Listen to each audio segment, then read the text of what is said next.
Hey, what's up guys? It's Chris Chavez here with Phandroid.com. Alright, so today Apple made huge news, or kind of sort of big news, I don't know, like they do every year when they announce their all-new iPhone smartphone. So today it was the iPhone 5, and I guess expectations were pretty high. It's kind of funny how Apple, I don't know, they have this reputation, and every year they have to kind of like top that and beat it. And I don't know, I would say with previous years they've set the bar really high as far as like innovation, or I don't know, coming out with something that's really cool, and then Android manufacturers have to kind of like try to one-up it. But this year was an absolute snooze fest.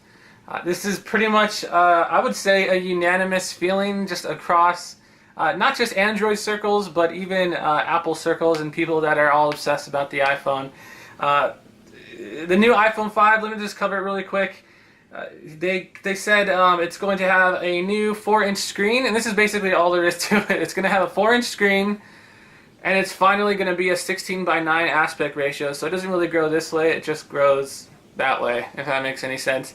4 inches, which Apple is saying that it's just unlike anything that they've ever done before, and they've even admitted that after 3 generations, they're finally upping the screen size, which I don't know. I can't imagine anyone in the tech industry at all saying like, "Oh, that's awesome."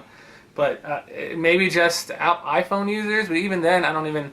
Whatever. So, 4-inch screen, LTE. They're finally jumping aboard the LTE train. So this new iPhone is going to have LTE, 4G LTE, which is going to force people that want the fastest, network possible to upgrade. I mean, this is kind of just what Apple does time and time again. They always purposely hold back something, some new technology or something, some, I guess, direction that the industry is starting to move towards. They hold back for a little while, and then once it's like fully developed, they jump on it.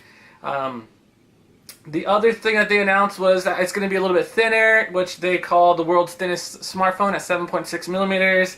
The screen resolution isn't quite perfectly 720p. It's 1336 by 640. Just shaved off a few pixels here and there, but it's pretty much, I would say, 720p. I guess the big news is that there really wasn't anything groundbreaking. There really wasn't anything that just wowed people or said, "Oh my gosh, I have to have that." The things that they added were things that were, I guess, features that were lacking, that were horribly lacking from the previous version of the iPhone 4S. So right now they're just kind of playing catch up, and they're just giving their users that little bit more just to kind of suck them in. They're not really trying to do anything to change, the smartphone landscape like they did with the original iPhone.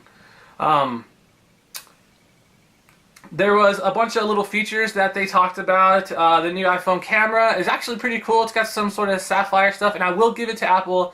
Their new their iPhone camera, just in general, they have one of the best sensors and camera quality I've ever seen in any smartphone, and it's still hard to top them. Even though HTC and Samsung have done great things in that realm, but still a little bit hard to top. There's a new iPhone connector at the bottom, so now people are forced to use this little dongle thing to connect their phone. I think it would have just been a lot better if Apple would have went, something less proprietary and just used like a universal standard like micro USB. I don't know, it sounds crazy, but whatever. So I guess, I don't know, it's just really, there was nothing new announced. Like nothing that was new, nothing that was crazy. A lot of people noticed that NFC, near field communications, which all Android phones have, and well, not all, but all the newer ones are the good ones. They have like this Galaxy Nexus, so you can hold two NFC phones together, and it'll transfer pictures and video and do all that kind of crazy stuff. Or you can use it to make purchases at stores. A lot of people were hoping or thinking or assuming wrongly that the next iPhone, this iPhone, would have NFC, and it just doesn't. So once again, I don't know, Android has just kind of topped it, and it's almost sad in a way. Like a lot of people were kind of upset that I don't know, just feeling underwhelmed, I guess, at the announcement. Some people just tuned out like early. They're just like, alright, there's a couple new features, no big deal. And that's just, with Apple, that's kind of just what you get now. I don't know, you could attribute this to the departure of Steve Jobs, or what? I don't know. Or the fact that there's just so much competition now, and everyone has to. I don't know. When you're the big dog, everyone's trying to hold you down and like one up you. So I don't know. Maybe that's just what's happened. And I don't know. So for Android users, there's really nothing to get lured into, or Apple's not doing anything that will really take you away or make you want to leave Android or like the Galaxy S3 or HTC One X. And it's just sad. It's just sad to see Apple playing catch up. And I mean, even people online were pretty sad about it. Of course, there are those that they just want the next iPhone no matter what. I have a friend who was talking to some people on Facebook, and yeah, we just said like, hey, the new iPhone is being announced right now, and then people just immediately said, I want it. I don't care what it has. I don't care if it's a lump of turd. I want it. Like it's the new iPhone. I have to have it. So it's just crazy how people's perceptions are, and I guess I don't know, but I think the world is starting to wise up a little bit, and people are starting to finally become disenchanted with Apple and their like lackluster iPhone. So. Yeah, I guess I just want to hear your guys' thoughts on it. Did you guys think that the iPhone 5 was amazing? Was it revolutionary? Or are you happy with everything that's going on in Android and Samsung and HTC? Just let me know in the comments, on this post, wherever. And yeah, I guess I'll see you next time. It's going to be pretty exciting.